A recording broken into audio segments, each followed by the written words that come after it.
Welcome back. My name is Dustin Taylor. This is Divinity Virtue. So I had an interesting interview today. It was actually for a financial company that would help out small entrepreneurs or small businesses to get loans to start up their company and move forward. And the interview was actually an hour and a half long, which was quite a long time frame. I do not believe that he'll probably have another interview being an hour and a half long.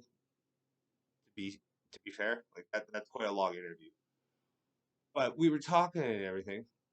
And he goes, yeah, I really like you. He goes, are you okay with the travel distance? What's your pay? Stuff like that. And I said, honestly, this is how much I'm making. I'm not making anything right now. I'm doing landscaping or I'm doing snow shoveling right now. It's snow season. And I was telling him just, simple questions and whatnot. And he goes, so why do you want to work here? And I said, well, I've had three businesses, or sorry, I'm starting my third business, but I've had two failed businesses and I'm starting a third.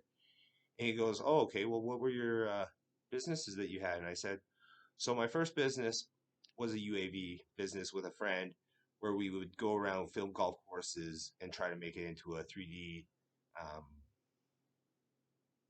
3D anagram, hologram, a 3D version of the golf course or the golf hole." And he goes, "Oh, there's not a lot of money in that." And I said, "Well, it's not that there's not a lot of money. Like we had a lot of people interested. It was just the amount of time that it took us, the software, the stitching, the products, and then just having being friends, we kind of butted heads." So I said, I told him about that, and I told him about my second job, which was a group insurance sales rep. And I said, like I'm like, there's a lot of money in that job as well. It's just that if you get paid, or sorry, if somebody signs a contract today, but you don't get paid for a few months down the line, or if the contract doesn't come in for a few months down the line, you don't get paid till then. So it was a lot of highs and lows. Like I was either on credit card, pay it off, get even, maybe get back up, back down. It was just there was a lot of fluctuation. Being young, having a girlfriend, having a house, just there was a lot of hardness for me to get ahead with too many responsibilities. I wasn't right for that job at that time. That's really what I'm thinking. So he goes, "Well, what's your third company?" I said, I'm trying to open up a health and wellness coaching slash consulting site. He goes, "Well, how are you going to make money from that?" And I said, I don't really know because when I think about it, I said, I'm very niche. I'm trying to show people how to get away from their triggers, how to get away from their habits, how to just be better. And he goes, "Okay, so how many customers or how many clients do you have right now?" And I said, "Well, I actually have four. I got four subscribers and I got some people that are actually interested, but I didn't want to give them any type of expertise or really fully help them because I don't have the company paid for yet. Plus, I don't want to fully jump in. Like I want to have a little bit of background knowledge. I want to have some preemptives where I've done it on my friends and family so I can get the feedback before I fully jump in and then pay for the money and pay for the corporation." And he goes, "Why would you do a corporation?" He goes, "Why wouldn't you do a sole proprietorship?" And I said, "Well, once you're in a sole proprietorship, isn't it harder to change it from a sole proprietorship to a corporation?" He goes, "No, it's quite easy actually." And I go, "Oh, okay, I guess I was misinformed or I thought something different." And I said, "But I'm like, I don't really want to pay the taxes that a sole proprietorship pays." And he goes, "Oh, well, now it sounds like you're doing a conspiracy theory type thing and that the government's only out to take your money, yada, yada, yada." And I'm going, well, yes and no. I just know that, like, a sole proprietorship, I believe in Alberta, is 15%. So if I made $100,000 in the company and there was no expenses, nothing, whatnot, that 15%, that's still $15,000 that the company has to pay. So now there's $85,000 left in the company. depending how you take it out, as dividends or shareholders' equity, whatever you take it out as, there's a, I believe they double tax the dividends, tax it up system, something like that. I don't know the exact wording. I can't quite remember. But I'm still thinking like, even if, what if my bills that year equaled $85,000? Okay. So now that means I have to take that 85,000 that I taken out of the company, which is mine, essentially. But then I gotta pay the tax, my personal tax on that. So whatever my personal tax rate is, whether it's 27%, 37, I don't know the exact number. I don't know. 25%, somewhere around there. I still gotta pay tax on that. And it's not that I didn't want to tell him the exact reason why I didn't want to start up a corporation or a sole proprietorship here. It's just that in my logic, if I can save $15,000, plus I can save on my personal tax, it's not that I'm trying to play the system. I'm just saying if you're working for your money, do it the legit way, right? Like that's how the rich get richer. They've just played the system. It's not they're playing any different ball game than anyone else. They just have money that they can make money. They can spend a little bit more. But he goes on and he tells me, he goes, why don't you just do it like this? He goes, why don't you start it out as a side hobby? And I said, a side hobby? In what sense? And he goes, well, as a side hobby, he goes, technically, you could be a bottle collector.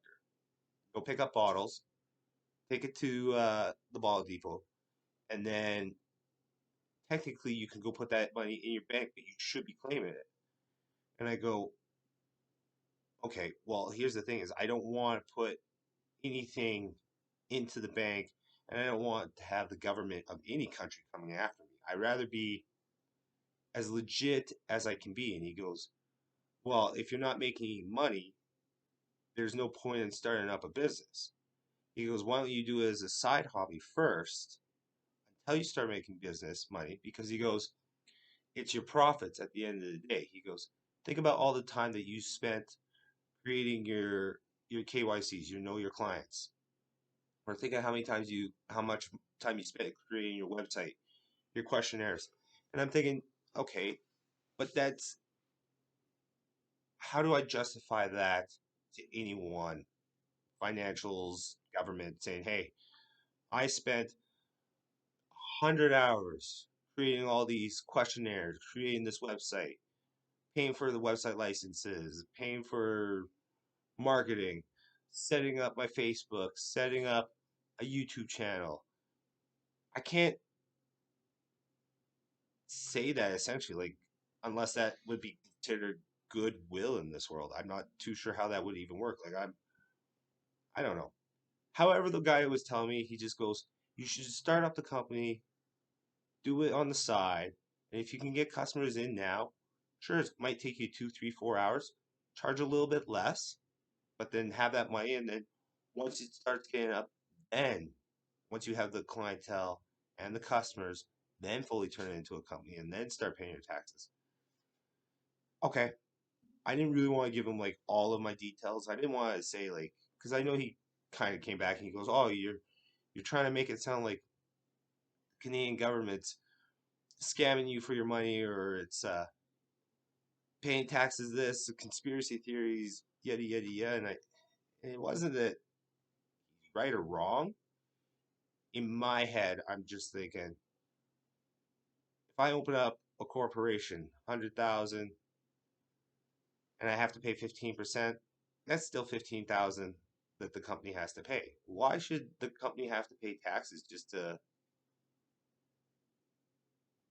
it's trying to build up people or it's trying to build up the economy. So I'm going to pay taxes on the money that I've earned to go back into the system. I have no problem helping out the system, but the system has to start helping us out. So if I'm somebody who lives in Canada and our housing prices, our average housing price is like $400,000, the average minimum wage is like $15.40 or something. With all the taxes, with all the PST, the GST, the income tax, the federal tax, everything that they have at the end of it. At the end of the day, there's so many taxes. Extra $15,000 goes a long way, whether it's staying in the company or whether I'm using it for my own personal self. Life is not cheap at all. I can tell you right now, I bought 2 bags of frozen vegetables, 2 bags of frozen fruit, a box of chai tea, and 5 things of yogurt, five tubs of yogurt, and I think it came out to $70. $70. So I'm just saying, like, that's about 3 4 days worth of food for me. So that's $70 for 3 days of food. That's $20 just for me. I don't have kids. I don't have family or anyone. So if I had kids, wife, that's 3 4 times it. That's $100 just for food. I'm just saying, it's not that I have no problem paying taxes, because you know what? You should be wanting to pay taxes if it's a way that you're making so much money. But then the other sense is, and I want people to think of it this way.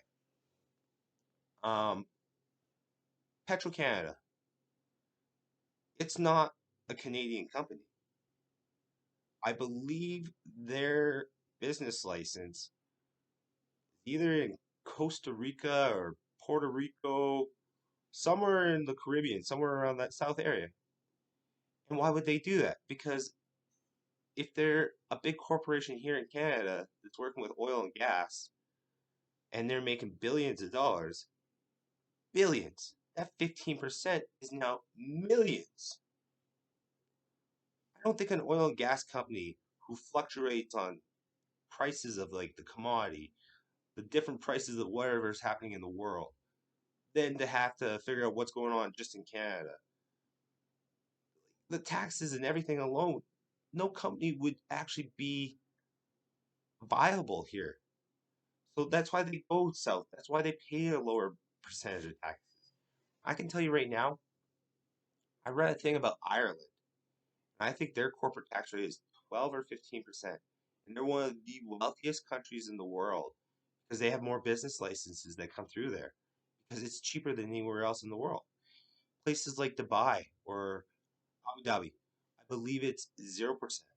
But then you also have to be making $100,000, this and that, right? So there's a lot of loopholes and whatnot of how to pay taxes and how to not pay taxes. When you look at people like Elon Musk, okay, why did he get as big as he did? Because he took everything in stocks. Until he had to cash out his stocks, he could make the difference. So he's not paying any tax until he pulls it out, right? But if he were to take the stock and put it into something else, I think that's how he bought um, Twitter or X or whatever the heck it's called. He just used stock money and then used the rest from the base. That's how he's making his money. He's not paying any taxes. So that when it's at a high enough value, he goes, okay, well now I'll pay my taxes, right? Like I think he paid what was it, $80 billion or something a few years ago when he took out that big loan. But he also played the system, and that's all they're doing is they're just playing the system. And I didn't want to tell this guy. I didn't want to say like, hey, like I agree and I don't agree. Like I don't want any governments after me. I want to do everything legit. And he goes, well, it's going to cost you $2,000 $3,000 just for a lawyer to set up a corporation. Then he goes, what about like you're gonna have to do your financials? You're gonna have to pay someone for that. And in my head, I didn't tell him this, but I'm just thinking, all right, it's gonna cost me $2,500 overseas. I know their lawyers. I know their business. I know what they're up to, and I know where I'm getting my banking from. But when it's all said and done, I'm going to have a legitimate corporation for the same price that it would cost me for lawyers here in Canada. Okay? Sure, I'm not making $100,000 yet. That's what he said. So he said, once you make 100,000, that's when you should start a corporation. That's when you start getting the taxes and whatnot. And I said, well, I don't need to worry about that then. But my whole goal is, even if I have that corporation, even if this health and wellness company doesn't take off, like I'm going to, now that he told me, just do it as a side gig until you can get customers and get comfortable at it, and then you start making around you, then do it. Maybe I will do it that way. I, I, I didn't think of it that way, but I could start out with my friends and family first, charge them less just to get my expertise in the area. I've done hours upon hours of study, and I've got responses for everything. I have a, even if I can't figure it out, it wouldn't take me that long to figure out which path would work for you. 6 different paths, whatever we discuss. But in my head, I'm thinking, if I can do a full on corporation offshore, which is legit, and I pay 0% taxes for my corporation plus whatever I take out, at the end of the day, I'm not trying to play any system. I'm trying to actually play the most legitimate system I can play, whether I succeed or fail. Because just the fact of having a corporation, even if that corporation cost me $2,500, say banking and everything else, say it cost me 4,000. At the end of the day, say it cost me $4,000. That means I still have a corporation. Where I'm doing it out of, yeah, they want their financials. That's fine. I know somebody from the university who came from India, and I believe she either has CGA, CMA, CPA. I'm not too sure which one it was, but she was right up there. And because India and Canada don't have the same education requirements, she had to come back here and take a few courses before they let her take her CGA, CMA over here. And me and her became friends, and she pretty much said, "You ever need your financials taken care of, looked at," she goes, "I got you covered." So I have no problem with my financials. I'm a finance major. I've done 3 financials, built them up myself from the very start, from zero to the end. So every different category, every different product into it, every different number, step by step, one step, Google, step, all the way till it lined up. So I have no problem doing financials. I know how to read a financial report. I know how to build a financial report. And if at the end of the day, I'm just an amateur because I don't have the full on experience, I got friends and whatnot that who do have the experience that can look at my stuff and go, no, you missed this or you missed this, and then make it better for me. That's what people should do. If you have the right friends and the right connections, it's helping people out. I helped her out when she was here in Canada. I treated her good. I showed her how to just enjoy life in Canada, where everyone else just kind of flacked at her, gave her this, gave her that, and she goes, you didn't ever like come at me or anything. You always treated me nice. You didn't disregard me for being a female, blah blah blah." And I go, "No, I don't need to be that person. Like, you know what? At the end of the day, if I can treat you with respect, you treat me with respect. You're going to help me out, or I'm going to help you out. That's all it comes down to." And here's my little rant because this is interesting. This is actually the second video that I had to make because my grandma came down and decided to go, "Justin, I need the car." And I'm thinking, okay. And yes, she actually does sound like that. That wasn't even me just trying to make a voice. She does sound like that. But yesterday, so my interview was today, and yesterday I asked her, I go, "Hey, is it possible if I can use your car tomorrow?" And when I say like last year really killed me, I had to get rid of everything. Everything I owned, I've sold off. So when I tell you I'm pretty much at rock bottom, I'm at rock bottom with degrees and debt. And I'm living, helping my grandma out. And yet she still tries to take advantage of me. So I go, "Hey, can I use your car? I need to do this, yada yada yada." And then she goes, "Oh yeah, like uh, I'll see if someone else can help me tomorrow." Perfect, which was today. And then 20 minutes later, as I come upstairs and I'm cooking my dinner and whatnot, she goes, "Oh, I'll make you a deal. If you do this, this, and this, I'll let you use my car." And I said, "What are you talking about? That's just being a user. Don't be playing these games with me anymore. I'm getting tired of this family." And she goes, "Oh, well, you are the one who's kind of taking yourself out of this family." And I said, "No, that's not true at all." I said, "Christmas, what's your reason?" And she goes, "Oh, well, the kids, their dad's an alcoholic and won't let them leave on Christmas." And I said, "No, that's not true. One of the kids doesn't even live with her dad anymore. The other kid lives with my mom. So no, you can't be using that statement anymore." I said, "So now why didn't you guys come to Lethbridge?" "Oh, well, Your mom. And I said, exactly, my mom. And I said, quit catering to her. I said, here's the deal. This was my last Christmas here. You guys all knew this, whether you believe it or not. And I said, I'm not staying here. I'm not playing these games anymore. I need a job. I should have been gone 3 years ago. The only reason I stayed in Lethbridge, watch the timing, I actually had money in my bank account at that time. And I said, you know what? My last semester at university, I could probably just go to Australia or Thailand, do my last semester online because it's through a computer, take my money, go start life somewhere else. What ended up happening? I ended up falling in love. What do you do? Do you go, oh, hey, I know that we're in love and whatnot, but I'm going to leave. So if you want to follow me, great. Yeah, because that's how most people do it. They go, hey, I love you so much, but I'm going to take a chance that this love works out, and I'm going to go enjoy my life. If you end up following me, great. Might work out that way because I'm going to tell you right now, I know my third path, which is coming up. The second path was a twin flame. It was karmic. It was a bad path. It kept me stuck in a bad cycle, which means I had to go through this bad karmic hell because I attracted bad shit into my life. I get that. So I'm going to have to put up with my next 3 years or the last 3 years of hell. I know I got one more year of this and then I'm out. As soon as my debt's down to zero, and the reason I'm saying that is so that I can take whatever my credit and debt is, and I can go to a different country and I'll start my own business, my own life that way. Because this company, even if it costs me $4,000, at least it's an online business. I can change the business format of it at any time. I can just go and live in Dubai and do landscaping. I can go live in Mexico and open up a water boat, sea-doo excursion down there and get visas that way.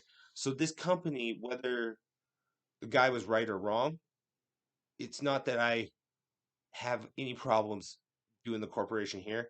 I just know that if I go to other countries, do the corporation there, do it legit, do the books legit, pay zero taxes, that's all I'm trying to say is it gives me the benefit to allow me to work most places in the world, get nomad visas, get universal health care, and just be able to get out of the system where whether it's 5%, it's more than 1% that you're paying on taxes. Even places like Puerto Rico, it's 4%. It's pretty good. So why wouldn't you go to Puerto Rico? Just means you have to have a little bit more covenants and whatnot. It's gonna be the same situation that Canada has. You're just trusting it in a different country. You're trusting in. Do you think all the rich people why they're going to Switzerland? Why is that?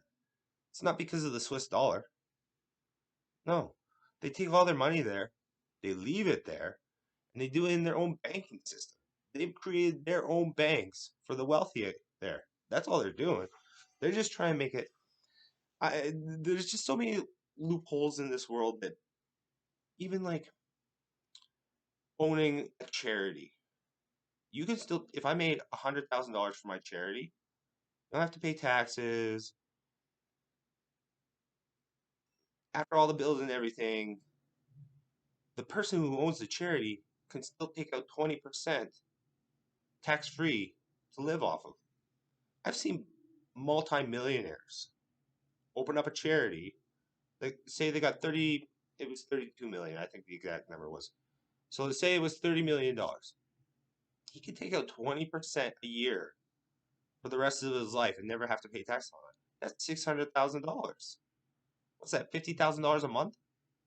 I'm living off of $1,800 a month and I'm paying taxes. For wherever I work, I still have to pay taxes. I worked yesterday, I made $150. My taxes probably coming off. I probably made $120 when it's all said and done. Okay? I'm still paying into the system, and that's what I'm trying to say is maybe the guy's right. Maybe I should do it as a side hobby just to get the knowledge of my company, get things going, get some money, get some customers in. Maybe that's the right way of doing it. But I don't want my hands to be slapped by any government. And if I do it that way, I'm taking that risk because that's the risk I'm taking. But I do know that once I'm fully legit and my debt's at zero and I pay for that corporation overseas, I'm out. Gives me nomad visas, gives me a chance to work everywhere else. I don't have to pay taxes. That's all I'm trying to do is I'm trying to make it so that whatever happens for my future family and generation, they at least have a chance for a business to pay zero taxes, learn how to be brought up healthy. Win or fail, that's a pretty good life lesson that I'm teaching them, giving them that opportunity just to even be 1% better. That being said, it's about 1:35. When I hit the gym, I gotta keep with the gym. I gotta keep showing people that this is a daily routine. That everything happens with consistency and patience. Uh, that six pack. It's one thing you can't ever take away from me. Taxes you can take away from me. Imagine that. My whole mentality is whatever you can't take away from me and whatever I can control in this world. I'm trying to eliminate all the other stuff because I can't control everything. But if I can control those few things, at least my life is a lot less hectic with the highs and lows. So try to be 1% better. Let's try to help everyone out. Just grow, succeed, to be the best version that they can be. Gotta take your losses before you become the boss. Divinity Virtue.